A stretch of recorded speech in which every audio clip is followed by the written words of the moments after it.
A quick new idea daily from the world's greatest TEDx talks. I'm your host, Tosin Leone, and this is TEDx Talks.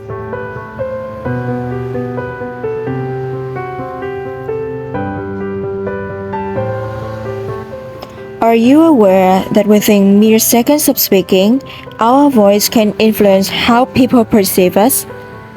Dr. Wendy LaBonde has been a voice pathologist for decades, and today she shares the 5 elements that will make all of our voices come off stronger and more confident. As the voice pathologist for the last 20 years, my job has been to look at what elements go into the most elite voices, what gets them hired in the professional arena, and how do we maximize those elements. It goes far beyond the words we say, right? So there's an old adage, it's not just what you say but how you say it. And there's lots of coaches that talk about intonation and things like that. But the reality is it's a combination of certain elements that go into creating your voice brand. So let's take a look at these 5 elements. The first thing is intensity of voice. There's a comfort level for intensity. If I take a simple sentence, I need you to get this done today, and the only element that I change is intensity. I need you to get this done today. All of a sudden, you all take a little step back. Because I'm all of a sudden perceived as being aggressive, assertive, or potentially if I were at a sporting event enthusiastic. If we take that same sentence and all I do is change intensity, I need you to get this done today. I'm potentially being perceived as shy or uncertain of what I'm talking about. The second element that goes into voice brand is inflection or intonation. In music, we very rarely hear a piece that is on one note all the way through from the beginning or the end. That's pretty boring, right? So the intonational patterns of speech, or what make it interesting. In the two extremes, we have a highly sing-songy radiant sounds like talking to a 2-year-old all the time, and you perceive as being unintelligent in what you're saying.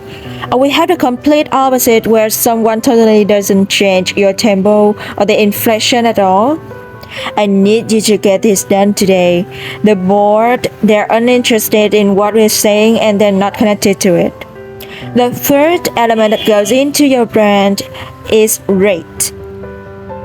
That is how fast or how slow you talk. So if we have a super fast talker, I need you to get this done today. All of a sudden you feel super rushed, you're slightly agitated in what they're having to say, right? Similarly, if we slow down that rate of speech, I need you to get this done today. I'm perceived as condescending because I'm talking down to you because I'm talking so slowly. Just like in music, it's the give and take of the pace of what we do that makes it interesting. The fourth element is frequency.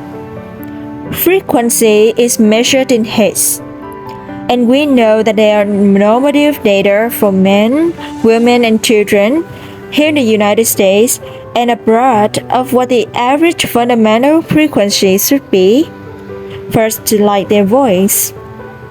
So frequency becomes important. The fifth parameter that is interesting in our voice brand is quality. And quality can range from clarity of voice to harshness of voice or rough, raspy voice. So those 5 elements are ultimately what constitute your voice brand. Our voices are made up of collagens and ligaments and muscles. We can train those individual elements of voice brand using the exercise philosophy principles and model learning principles to maximize what you have, because your voice defines you and your voice can empower you.